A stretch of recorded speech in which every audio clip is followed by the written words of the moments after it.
BEd second year में हम understanding of the self subject पढ़ रहे हैं, आत्मबोध स्वयं की समझ। यूनिट फर्स्ट हमारा चल रहा है। यूनिट फर्स्ट में हमारा आज का टॉपिक है स्व अवधारणा के विकास के उद्देश्य, आवश्यकता एवं महत्व। कि जो स्व अवधारणा है उसके विकास के उद्देश्य क्या क्या है, स्व अवधारणा का विकास क्यों किया जाना चाहिए, उसका महत्व क्या है और उसकी आवश्यकता क्यों होती है। उसके अंतर्गत फर्स्ट है योग्यताओं का वास्तविक ज्ञान।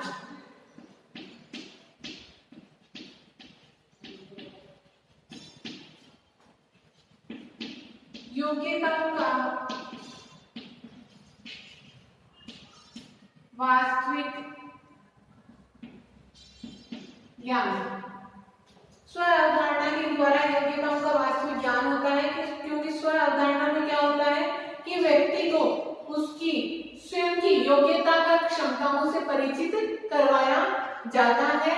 तो उसी के अंतर्गत योग्यताओं का वास्तविक ज्ञान होता है क्योंकि उसकी योग्यता और क्षमता की उसे पहचान होती है कि उसकी कितनी क्षमता है, उसकी कितनी योग्यता है। तो योग्यताओं की वास्तविकता का ज्ञान होता है। व्यक्तित्व के निर्माण में सहायक।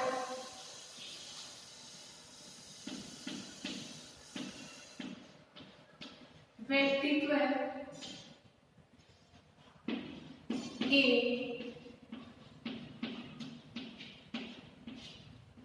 निर्माण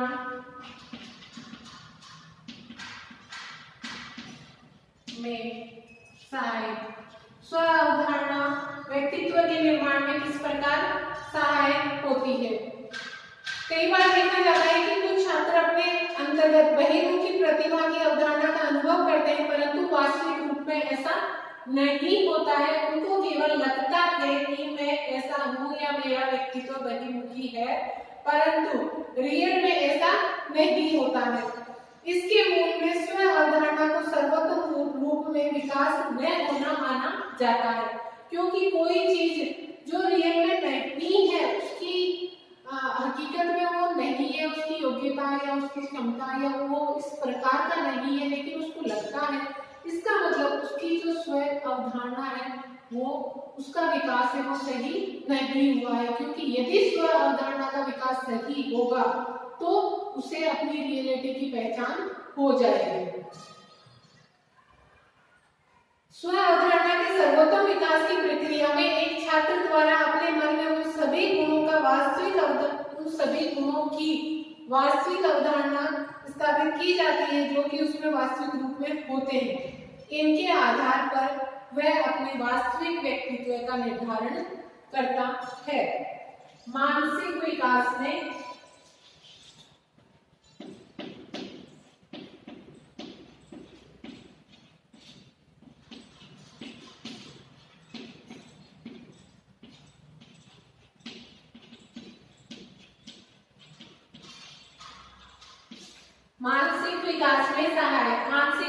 सहायक जैसे कि एक छात्र शिक्षक एवं उसके साथी समूह द्वारा उसके प्रति प्रकट किए जाने वाले भाव एवं विचारों की प्रक्रिया का संश्लेषण व विश्लेषण करता है, तो मानसिक विकास में सहायक होती है। क्योंकि हमने स्व अवधारणा में क्या पढ़ा था, जैसे कि हमने कल भी एक एग्जांपल के द्वारा मैंने बताया था कि मान लीजिए कि कोई एक स्टूडेंट है, उसको लगता है कि मैं अच्छा दौड़ सकता हूँ, मैं एक अच्छा धावक हूँ। ये मानना क्या था, आत्म पहचान का एक अंग था कि वह रोज दौड़ता है, तो उसके मन में ये भावना आती है कि मैं एक अच्छा धावक हूँ। उसके बाद में क्या होता है कि कोई टीचर स्कूल में जब वह जाता है, विद्यालय में जाता है, तो एक टीचर के द्वारा बोला जाता है कि आप बहुत अच्छा दौड़ सकते हो, आप में वो सभी गुण हैं। तो वह एक प्रतियोगिता, स्कूल की जो प्रतियोगिता होती है उसमें वह पार्टिसिपेट करता है, उसमें वह प्रथम स्थान आता है। तो साथियों द्वारा, वो टीचर्स के द्वारा कहा जाता है कि आप एक अच्छे धावक हैं। तब उसमें स्व अवधारणा बनती है कि मैं एक अच्छा धावक हूँ। तो मानसिक विकास में सहायक क्योंकि उसने क्या किया, इन सारी चीजों का संश्लेषण किया। जब वह बाहर था, वो दौड़ता था और किसी प्रतियोगिता में उसने ऐसे ही दौड़ लगाई थी और वह फर्स्ट आ गया था, तो उसको लगा था कि मैं बहुत अच्छा धावक हूँ। उसके बाद में मैं स्कूल गया, वहां पर टीचर ने बोला और स्कूल में प्रतियोगिता में उसने पार्टिसिपेट किया और फिर उसने फर्स्ट पोजीशन प्राप्त की। फिर टीचर्स और स्टूडेंट्स, दूसरे स्टूडेंट्स के द्वारा उसे बताया गया या बोला गया कि भाई आप एक बहुत अच्छे धावक हैं, देखिए आपने फर्स्ट पोजीशन प्राप्त की है। तो स्व अवधारणा विकसित हुई कि मैं एक अच्छा धावक हूँ। तो इसमें क्या हुआ कि उसने मानसिक मंथन किया, उसने बातों का संश्लेषण, कंक्लूजन निकाल के ये रिजल्ट निकाला कि मैं एक अच्छा धावक हूँ। तो मानसिक विकास में सहायक होती है। सर्वोत्तम व्यवहार में सहायक,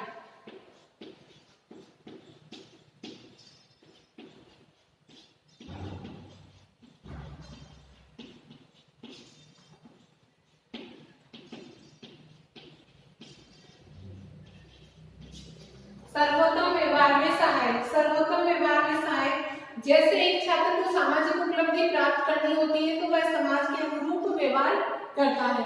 क्योंकि सामाजिक उपलब्धि कब होती है, ये हमको पता है कि जब हम समाज के साथ समायोजन कर पाते हैं। और समाज के साथ समायोजन कब होता है, जब हम समाज के अनुरूप कार्य करते हैं, समाज को हमसे आशा होती है, हम उसके अनुरूप कार्य करते हैं, तो समाज के साथ हमारा समायोजन होता है और हमें सामाजिक उपलब्धि प्राप्त होती है।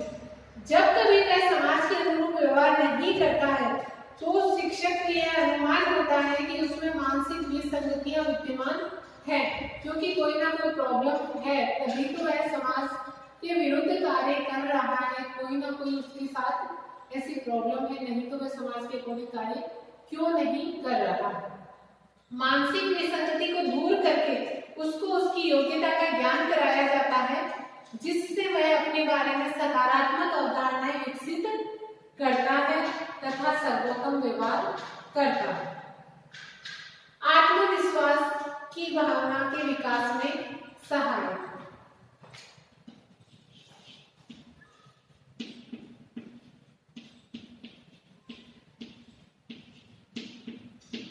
आत्मविश्वास की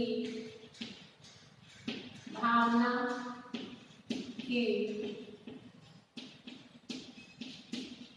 विकास में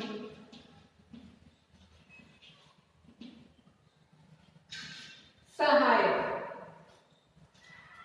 एक छात्र प्रथम बार किसी सभा में अपने विचार प्रकट करता है, शिक्षक द्वारा उसको यह बताया जाता है कि उसमें एक कुशल वक्ता के गुण है। उसके द्वारा प्रयास करने पर वह कुशल वक्ता बन सकता है। प्रथम स्थिति में कुशल वक्ता के रूप में उसकी अवधारणा का विकास ही उसको कुशल वक्ता बनने के लिए आत्मविश्वास प्रदान करता है। क्योंकि आत्मविश्वास की भावना का विकास तब होता है जब स्व अवधारणा निर्मित हो जाती है, उसको खुद को ये विश्वास हो जाता है कि मेरे में इतनी कैपेसिटी है, मैं यह कार्य कर सकता हूँ, तब आत्मविश्वास की भावना का विकास होता है। यदि उसमें स्व अवधारणा विकसित नहीं होगी, उसको खुद को अपनी पहचान नहीं होगी कि मैं क्या कार्य कर सकता हूँ या नहीं कर सकता हूँ, मेरी कितनी कैपेसिटी है, तो उसमें आत्मविश्वास की भावना का विकास नहीं होगा। नैतिक विकास में सहायक,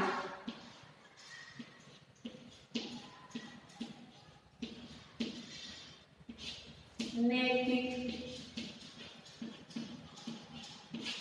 विकास में सहायक।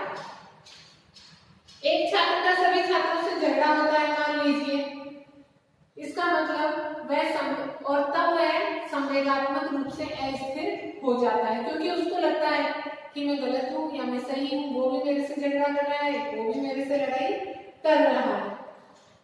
जब छात्रों के इस व्यवहार को शिक्षक के द्वारा मानसिक विसंगति या स्व अवधारणा के सर्वोत्तम विकास न होने की स्थिति के रूप में स्वीकार किया जाता है, तो छात्र को यह समझाया जाता है कि उसको प्रेम व सहयोग का व्यवहार करना चाहिए तथा उसको अपने अंदर इस प्रकार के गुणों का विकास करना चाहिए।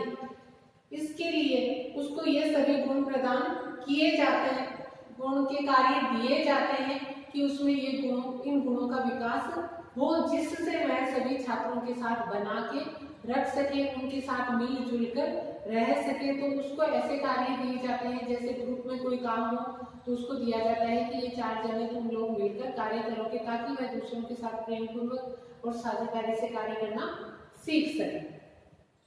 इस आधार पर छात्रों में स्व अवधारणा का सर्वोत्तम विकास होता है। सर्वोत्तम निर्णय क्षमता का विकास,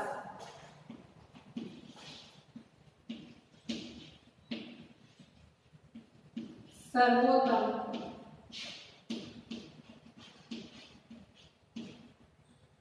निर्णय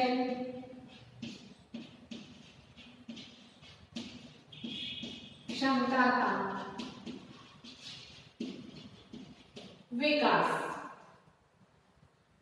क्योंकि स्व अवधारणा में क्या होता है कि बहुत सारे तथ्यों का विश्लेषण करके निष्कर्ष निकाला जाता है, अर्थात जो सबसे बेटर निर्णय होता है वह लिया जाता है। तो सर्वोत्तम निर्णय क्षमता का विकास उसके द्वारा होता है, क्योंकि कोई भी एक काम करके या केवल उसको लगने से स्व अवधारणा निर्मित नहीं होती है। तो बहुत सारे तथ्यों का कंक्लूजन निकालकर स्व अवधारणा निर्मित होती है, जिससे सर्वोत्तम निर्णय क्षमता का विकास होता है। तो ये था कि स्व अवधारणा के विकास के उद्देश्य क्या है, उसकी आवश्यकता क्यों होती है और उसका महत्व क्या क्या है।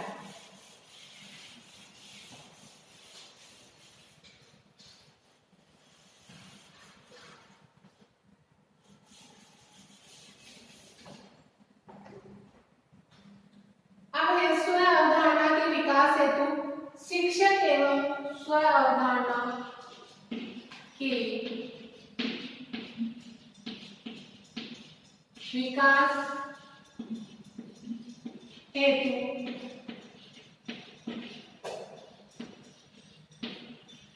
शिक्षक एवं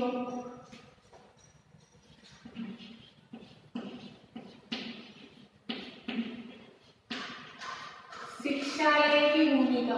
शिक्षालय क्या होता है, जहां पर हम शिक्षा प्राप्त करते हैं। तो स्व अवधारणा के विकास हेतु शिक्षक एवं शिक्षालय की क्या क्या भूमिका होती है। तो उसके लिए विद्यालय का स्वतंत्र वातावरण होना चाहिए। विद्यालय का वातावरण है वह स्वतंत्र होना चाहिए, बच्चों पर किसी प्रकार का वहां पर प्रेशर, डर या भय का वातावरण नहीं होना चाहिए। उससे बच्चों में स्व अवधारणा का विकास अच्छे से होगा। वहां पर उनको अपने विचारों को स्वतंत्र रूप से व्यक्त करने की छूट होनी चाहिए। सृजनात्मक वातावरण की उपलब्धता। सृजनात्मक वातावरण की उपलब्धता से मतलब है कि जो बच्चों की योग्यता होती है, जो उनकी क्षमता होती है, उसको निखारने के लिए, उसको देखने के लिए या बच्चों को उसमें आगे जाने के लिए, उनकी प्रैक्टिस के लिए वहां पर सृजनात्मक वातावरण होना चाहिए, जिससे उन बच्चों की जो इच्छा है, जो उनकी रुचि है, जो उनकी अभिरुचि है, जो योग्यता क्षमता है, उसके अकॉर्डिंग कार्य वो वहां पर कर सके और उनकी प्रतिभा निखर कर आ सके। थर्ड है सकारात्मक सोच का विकास। छात्रों में विद्यालय व्यवस्था के द्वारा सदैव सकारात्मक सोच विकसित करनी चाहिए। सकारात्मक सोच से ही उनमें आत्मविश्वास बनता है या आत्मविश्वास होता है। यदि सोच सकारात्मक नहीं होगी तो उनमें कभी भी आत्मविश्वास नहीं आ सकता है। समानता का व्यवहार। समानता का व्यवहार करना चाहिए विद्यालय में। किसी के साथ भी भेदभावपूर्ण व्यवहार नहीं करना चाहिए। किसी भी प्रकार से किसी में भेदभाव नहीं करना चाहिए। सभी को इक्वल माना जाना चाहिए, ताकि उनके मन में यह हो सके कि किसी के साथ कोई पार्शियलिटी नहीं होगी। जो जैसा काम करेगा उसको वैसी ही उपलब्धि मिलेगी। फिफ्थ है विद्यालय का शैक्षिक वातावरण। विद्यालय का शैक्षिक वातावरण होना चाहिए, क्योंकि हमें पता है कि सभी की अधिकतम क्षमता जो होती है वह एक समान नहीं होती है। कुछ स्टूडेंट्स प्रतिभाशाली होते हैं, कुछ मीडियम होते हैं और कुछ मंद बुद्धि भी होते हैं, कुछ विकलांग होते हैं। इस तरीके से अलग अलग कैटेगरी के स्टूडेंट वाइज वहाँ पर पढ़ाई की व्यवस्था होनी चाहिए ताकि वह अच्छे से अधिगम कर सके और उनके अधिगम का लेवल बढ़ सके। जैसे क्लास में मान लीजिए कि कोई किसी में किसी प्रकार की विकलांगता है तो वह सामान्य बच्चों के साथ उनके इक्वल अधिगम उसकी क्षमता नहीं होगी, तो उसके लिए अलग से व्यवस्था की जानी चाहिए। जो प्रतिभाशाली स्टूडेंट है तो उनके लिए अलग से व्यवस्था की जानी चाहिए ताकि वह थोड़ा और आगे जा सके। शैक्षिक आवश्यकताओं की पूर्ति, विद्यालय में शैक्षिक आवश्यकताओं की पूर्ति के लिए पूरी व्यवस्था होनी चाहिए। निर्देशन एवं परामर्श की उपयोगी व्यवस्था, निर्देशन एवं परामर्श की भी उपयोगी व्यवस्था होनी चाहिए, क्योंकि निर्देशन एवं परामर्श की यदि उचित व्यवस्था वहां पर नहीं होगी तो स्टूडेंट्स को प्रॉपर गाइडेंस नहीं मिलेगा। मान लीजिए कि अपन एक एग्जांपल लेते हैं कि कोई हेल्थ में बहुत अच्छा है तो उसको लगता है कि मैं सेना में जा सकता हूँ, यह उसको खुद को लगता है, केवल उसकी एक अपन ने जैसे कहा था कि आत्म पहचान का एक अंग है कि मेरे कद काठी इस प्रकार का है कि मैं सेना में भर्ती हो सकता हूँ। लेकिन निर्देशन एवं परामर्श की उचित व्यवस्था में होना चाहिए कि टीचर उसको ये बताए कि केवल एक हेल्थ आपकी अच्छी है, आपका शारीरिक गठन अच्छा है, उससे ही आप सेना में नहीं जा सकते हैं। उसके लिए आपको इस प्रकार की एजुकेशन भी लेनी पड़ेगी और इसके अलावा ये योग्यताएं भी आप में होनी चाहिए, तभी आप वहां जा सकते हैं, तो जिससे उसका उचित विकास हो सके। उचित संप्रेषण की व्यवस्था, उचित संप्रेषण की व्यवस्था होनी चाहिए। विद्यालय के अंतर्गत छात्र एवं शिक्षकों के मध्य उचित संप्रेषण की व्यवस्था होनी चाहिए, जिससे स्टूडेंट है वह अपने मन की बात कह सके, अपने अनुभव वहां पर स्वतंत्रता पूर्वक शेयर कर सके। यदि उसको कोई प्रॉब्लम आती है तो उसका निराकरण टीचर को करना चाहिए ताकि वह उसमें भय नहीं हो, उसमें डर नहीं हो और वह खुलकर उसकी वहां विद्यालय में जाने की इच्छा भी हो, क्योंकि मेरे साथ ये प्रॉब्लम है, मेरी इस प्रॉब्लम का सॉल्यूशन मेरे टीचर्स कर देंगे, जिससे उसमें आत्मविश्वास भी बनेगा और उसका उचित तरीके से विकास भी हो पाएगा। इसलिए उचित संप्रेषण की व्यवस्था होनी चाहिए। छात्रों की क्षमता एवं योग्यताओं का सम्मान, विद्यालय में छात्रों की क्षमता एवं योग्यताओं का हमेशा सम्मान करना चाहिए, उनको हमेशा अच्छा फीडबैक देना चाहिए। कोई योग्यता या क्षमता उसको दृष्टिगोचर होती है, यदि किसी टीचर को किसी स्टूडेंट में किसी विशेष प्रकार की योग्यता या क्षमता दिखाई देती है तो उसके विकास के लिए उसको विद्यालय में सर्वोत्तम गतिविधियां उपलब्ध करानी चाहिए तथा स्टूडेंट को भी बताना चाहिए कि आप में यह प्रतिभा है, आपको इस तरीके से प्रैक्टिस करनी चाहिए या इस क्षेत्र में आप आगे जा सकते हैं। नेक्स्ट है विद्यालय का चिंता मुक्त वातावरण। विद्यालय का वातावरण है वह चिंता मुक्त होना चाहिए। स्टूडेंट्स जब वहां जाते हैं तो उनके मन में किसी प्रकार की चिंता नहीं होनी चाहिए, ताकि वहाँ पर जो भी चीजें उनको सिखाई जाती है या बताई जाती है तो वह उनको अच्छे से ग्रहण कर सके। सामाजिक मूल्यों की शिक्षा, क्योंकि जब समाज के साथ सामंजस्य स्थापित होगा तभी उसका उचित विकास होगा, और समाज के साथ एडजस्टमेंट कब होगा, जब उसमें सामाजिक मूल्यों का विकास होगा।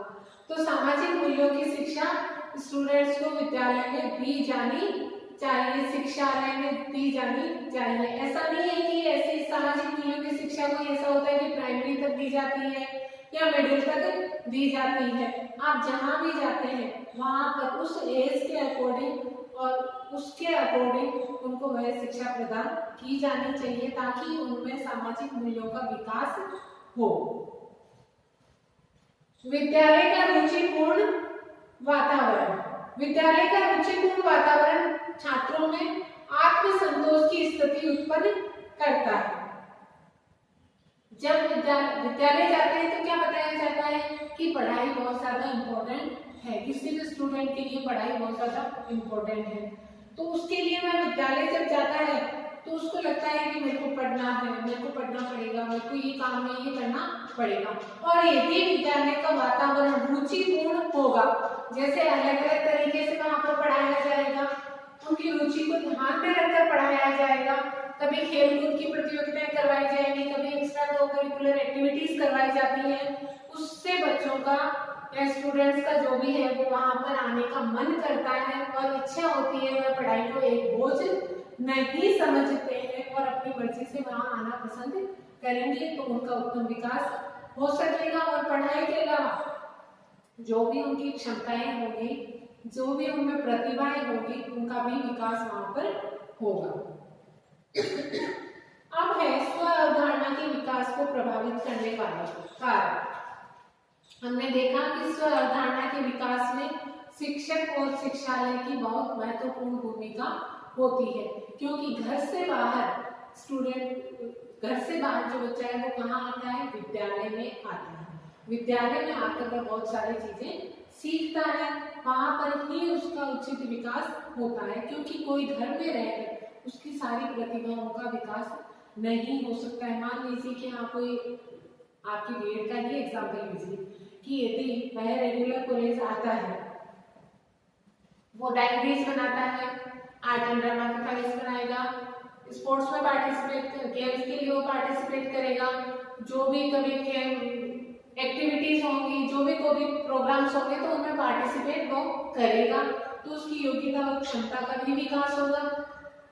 और यदि वह घर पर रहेगा केवल वो पढ़ तो लेगा, लेकिन जो साथ में जो को-करिकुलर एक्टिविटीज होती हैं उनमें वह पार्टिसिपेट नहीं कर पाएगा। तो जो ये एक्स्ट्रा एक्टिविटीज होती है, इनके द्वारा जो बालक का विकास होता है वो उसमें नहीं हो सकता है। लेकिन इसके लिए क्या होना चाहिए कि वह वहां पर स्वतंत्र वातावरण होना चाहिए, टीचर के साथ वह बेझिझक अपनी बात कह सकता हो, ऐसा होना चाहिए। वहां पर रुचिपूर्ण व्यवहार वातावरण वहां का होना चाहिए। शिक्षा से संबंधित वहां पर जो भी सामग्रियां चाहिए होती है, जिस भी प्रकार की व्यवस्था चाहिए होती है, वो भी वहां पर सारी होनी चाहिए। अब इस स्व अवधारणा के विकास को प्रभावित करने वाले कारक। स्व अवधारणा के विकास को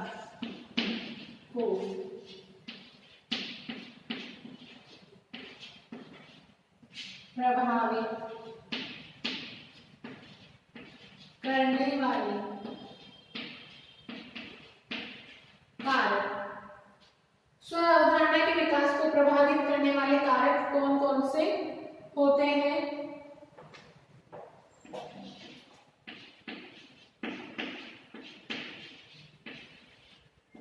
शिक्षक का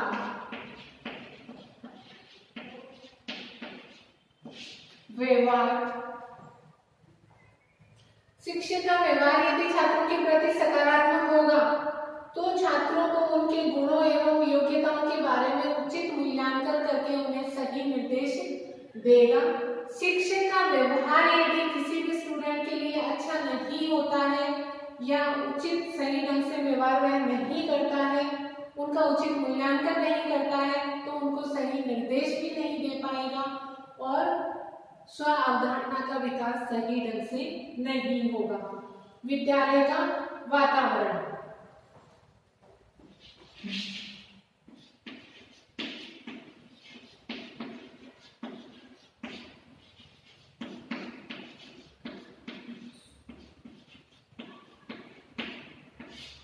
विद्यालय का वातावरण भी स्व अवधारणा के विकास को प्रभावित करता है। जैसा कि हमने बताया कि अगर सुखद वातावरण होगा, स्वतंत्र वातावरण होगा, अच्छा वातावरण होगा तो स्व अवधारणा का विकास अच्छे से होगा, उसके व्यक्तित्व का निर्माण अच्छा होगा। और यदि विद्यालय का वातावरण भेदभावपूर्ण नीति का होता है या वहाँ पर उनको स्वच्छंद वातावरण नहीं मिलता है, वह अपनी बात को नहीं कह सकते हैं, तो उनकी स्व अवधारणा का विकास सही ढंग से नहीं हो पाएगा, उनका पूर्ण विकास अच्छे से नहीं हो सकता है।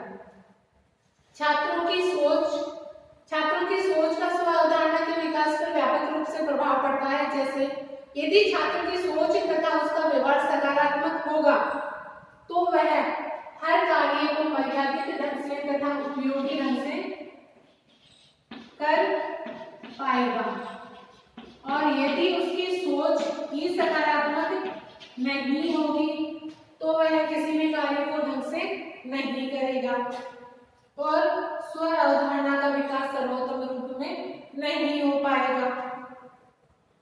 चिंता।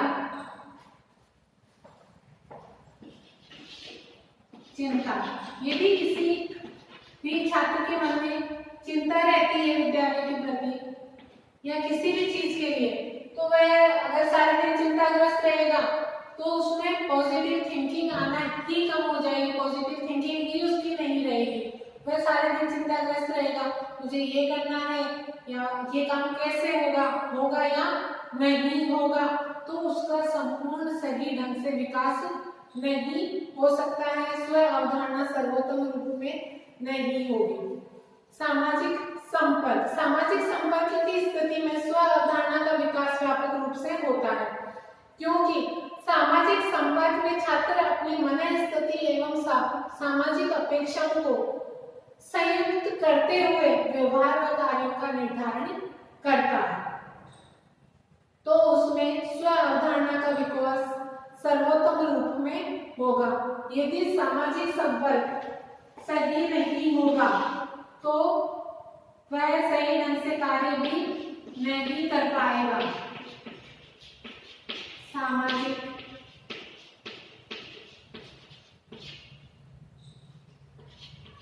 संपर्क। आयु वर्ग। स्व अवधारणा के विकास की प्रक्रिया में आयु वर्ग का भी अपना प्रभाव देखा जाता है, क्योंकि आयु की परिपक्वता का होना भी जरूरी है, क्योंकि यदि कोई मैच्योर नहीं होगा तो स्व अवधारणा का सर्वोत्तम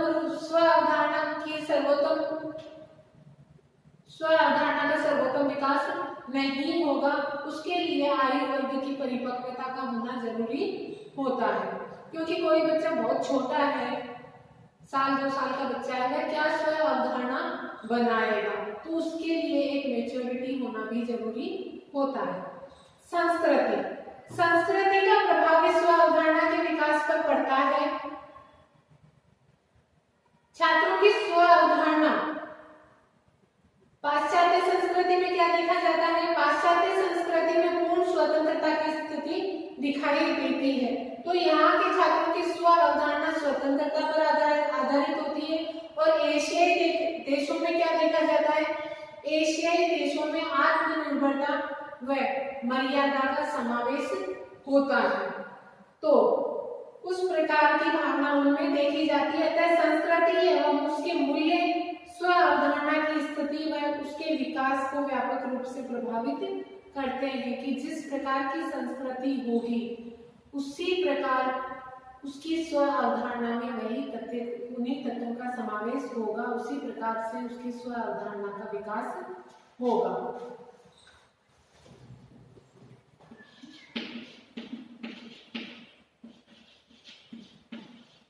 संस्कृति फिर है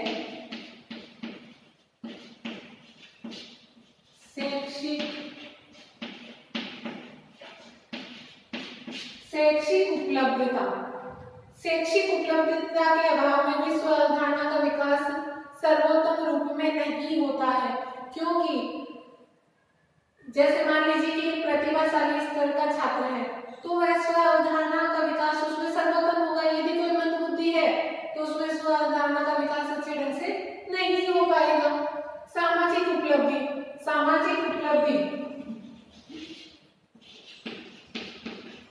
क्योंकि जिसने सामाजिक उपलब्धि प्राप्त करनी है उसकी स्व अवधारणा का विकास अच्छा होगा, और जिसने सामाजिक उपलब्धि हासिल नहीं की है उसमें स्व अवधारणा का विकास अच्छे से नहीं होगा, क्योंकि अभी हमने पहले बताया था कि सामाजिक उपलब्धि किससे हासिल होती है? जो समाज के साथ समायोजन कर पाता है, एडजस्टमेंट एंड कर पाता है, समाज के अनुरूप कार्य करता है, तो उसे सामाजिक उपलब्धि हासिल होती है। और यदि सामाजिक उपलब्धि उसे हासिल होती है तो उसकी स्व अवधारणा का विकास अच्छे से हो पाता है। यदि वह समाज के साथ समायोजन नहीं कर सकता है, समाज के अनुरूप कार्य नहीं करता है, तो उसका समाज के साथ कुसमायोजन होता है और उसमें स्व अवधारणा का विकास जो है सर्वोत्तम रूप में नहीं हो पाता है। आत्मसंतोष,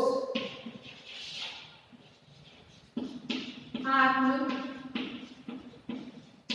संतोष, आत्मसंतोष यानी कि आत्मा को संतोष, वह खुद संतोषी होना, खुद किसी भी चीज से संतोष उसको खुद को होना चाहिए। यदि उसको आत्मसंतोष नहीं होगा तो वह कंफ्यूजन में ही चलता रहेगा। आत्मसंतोष की स्थिति स्व विकास की अवधारणा सर्वोत्तम रूप में होती है। जैसे एक छात्र अपने कार्य एवं व्यवहार से स्वयं संतुष्ट होता है तथा शिक्षक द्वारा उसको प्रमाणित किया जाता है कि छात्र का व्यवहार संतोषजनक है, तो उसमें सर्वोत्तम स्व अवधारणा का विकास होगा। यानी कि उसके लिए आत्म संतोष का होना बहुत जरूरी है। अभिभावकों की भी महत्वपूर्ण भूमिका होती है। यदि एक अभिभावक अपने बालक की योग्यता व मनस्थिति के अकॉर्डिंग उसको सब कुछ उपलब्ध करवाता है,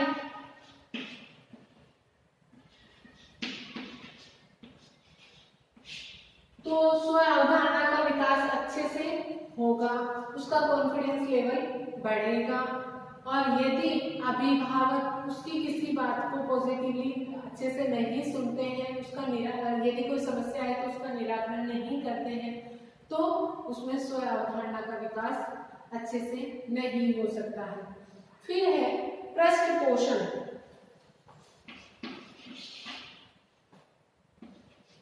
फीडबैक, पृष्ठपोषण बहुत जरूरी होता है। मान लीजिए कोई बहुत अच्छा कार्य करता है लेकिन उसको कोई नहीं कहता है कि उसने बहुत अच्छा कार्य किया है, यदि उसको फीडबैक नहीं मिलता है, यदि उसको उचित पृष्ठपोषण नहीं मिलता है, तो उसका कॉन्फिडेंस लेवल नहीं बढ़ पाता है और उसको लगता है कि क्या सही में मैंने ये कार्य सही किया है, क्या मैंने ये कार्य बहुत अच्छे से किया है, मैं इस कार्य में निपुण हूँ। लेकिन यदि इसके विपरीत उसको अच्छे से पृष्ठपोषण मिलता है, कोई उसको मान लीजिए किसी ने अच्छा कार्य किया है और उसको शाबाशी मिलती है, तो उसमें आत्मविश्वास बढ़ता है। और जब आत्मविश्वास बढ़ता है तो किसका विकास होता है? स्व का विकास होता है, स्व अवधारणा का विकास प्रॉपर वे में हो सकता है। तो स्व अवधारणा के विकास को प्रभावित करने वाले कारक कौन कौन से हैं? शिक्षक का व्यवहार, विद्यालय का वातावरण, छात्र की सोच, शिक्षक का व्यवहार अच्छा होना चाहिए, किसी के साथ भेदभाव नहीं होना चाहिए, विद्यालय का वातावरण स्वतंत्र होना चाहिए, छात्र की सोच पॉजिटिव होनी चाहिए, किसी प्रकार की चिंता उसमें नहीं होनी चाहिए, सामाजिक संपर्क होना चाहिए, क्योंकि सामाजिक संपर्क होगा तभी उसको फीडबैक मिलेगा और तभी उसकी स्व अवधारणा का विकास होगा। आयु पर उसमें मैच्योरिटी होनी चाहिए, संस्कृति जिस प्रकार की होगी उसी प्रकार के विचार, उसी प्रकार की स्व अवधारणा का विकास होगा। शैक्षिक उपलब्धता के आधार पर स्व अवधारणा का विकास होगा। यदि कोई ज्यादा होशियार है तो उसमें उस प्रकार से उसमें स्व अवधारणा का विकास अच्छा होगा। सामाजिक उपलब्धि होनी चाहिए, आत्मसंतोष होना चाहिए, अभिभावकों का रोल होता है, अभिभावकों को अपने बच्चों के साथ अच्छे से बिहेव करना चाहिए, उसका व्यवहार अच्छा होना चाहिए। पृष्ठपोषण बहुत जरूरी है, पृष्ठपोषण नहीं होगा तो उसका कॉन्फिडेंस लेवल नहीं बढ़ेगा और स्व अवधारणा का विकास अच्छे से नहीं हो पाएगा। आज के लिए इतना ही।